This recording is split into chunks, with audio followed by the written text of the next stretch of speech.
Good morning, children. Today we will discuss about the poultry farming. Poultry farming is the raising of domesticated birds such as chicken, turkey, ducks, and geese for the purposes of farming meat or eggs for food. Poultries are farmed in great numbers with chicken being the most numerous. Means इसका क्या हुआ कि poultry farming में हम birds को या fowls को FOWL fowls को रियर करते हैं या उनकी केयर करते हैं फॉर द फूड. ठीक है, जैसे कि ये हेंस, ठीक है, हैन है, चिकन है या कॉक हैं, टर्कीज़ हैं, pigeons, some varieties of pigeon. तो यहाँ पर हम इनको मीट और एग के लिए रियरिंग करते हैं. ठीक है, डोमेस्टिकेट करते हैं. ठीक है, तो this is the poultry farming. Poultry farming में क्या होता है कि they have the many breeds, 3 types of breed mainly. One is indigenous breeds, जिनको हम देसी कहते हैं. Indigenous breeds these are Aseel, जिसे हम इंडियन गेम भी कहते हैं, Ghagus, Busra, Chittagong, Brahma, Cochin. These are the indigenous breeds. These breeds are very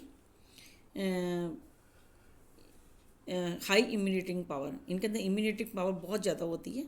ठीक है, नेक्स्ट है exotic breeds. Exotic breeds means foreign country से जो हम लेके आए हैं. ठीक है, जैसे वाइट लेगहॉर्न, रोडे आइलैंड रेड, लाइट सुसेक्स. तो ये ब्रीड्स जो हैं वो एग्जॉटिक ब्रीड्स कहलाती हैं. इनमें एग का साइज़ बहुत होता है और अच्छा बड़ा होता है, और जो है वो नंबर ऑफ़ एग्स जो हैं वो एक टाइम में, जब ये एक इनका एग प्रोड्यूसिंग टाइम होता है वो लंबा होता है. इनकी चेन होती है एग्स की, वो काफ़ी लंबी होती है, काफ़ी समय तक ये एग्स देते हैं. ठीक है, इसके बाद आता है improvement of poultry breeds. Improvement of poultry breeds मतलब सिल्वर रेवोल्यूशन के लिए. सिल्वर रेवोल्यूशन मतलब increase in egg production at large scale. जब लार्ज स्केल पर हमें एग का प्रोडक्शन करना होता है, हमें जैसे कि मैंने आपको बहुत सारे रेवोल्यूशन स्टार्टिंग में बताए थे, वाइट रेवोल्यूशन, सिल्वर रेवोल्यूशन. तो सिल्वर रेवोल्यूशन के लिए we will adopt the improved varieties. ठीक है, these are the cross breed, जैसे developing of new varieties. Number of qualities of number and quality of chickens are increase. Summer adaptation capacities. ठीक है, low maintenance requirement. तो यहाँ पर इनकी जो ये जो इम्प्रूव्ड क्वालिटीज़ होती हैं, इनकी मेंटेनेंस भी हमें कम करनी पड़ती है. They are dwarf in size, तो इनको स्पेस भी कम चाहिए होती है.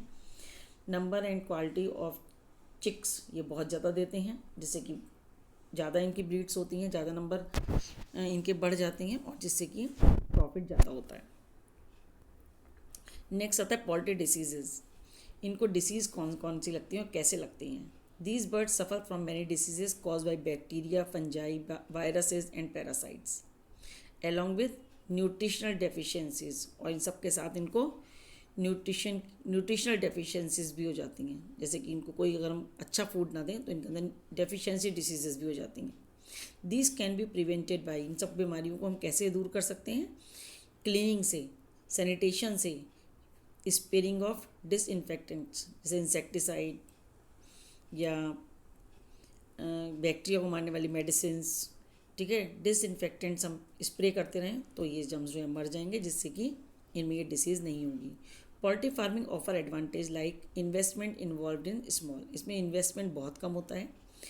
Area required is small, area बहुत कम चाहिए होता है. Maintenance is easy. इनकी मेंटेनेंस में भी हमें कोई ज़्यादा खर्चा नहीं करना पड़ता. रिटर्न्स आर क्विक, और जो हमें मनी मिलती है वापस वो बहुत जल्दी मिलती है. The egg laying poultry birds is called hen, जिनको हम लेयर्स कहते हैं. वाइल द वन ग्रूम्ड और obtain meat is called chicken और बॉयलर. ठीक है, जिनको जो फीमेल होती हैं, एक तरीके से जो फीमेल होती हैं, जिनको हम एग्स के लिए रियरिंग करते हैं जिनकी, उनको हम लेयर्स कहते हैं. और जिनको हम मीट के लिए रियर करते हैं, these are called the broilers. ठीक है, तो ये इनकी रेयर और लेयर्स ऑफ ब्रॉयलर में ये डिफरेंस होता है.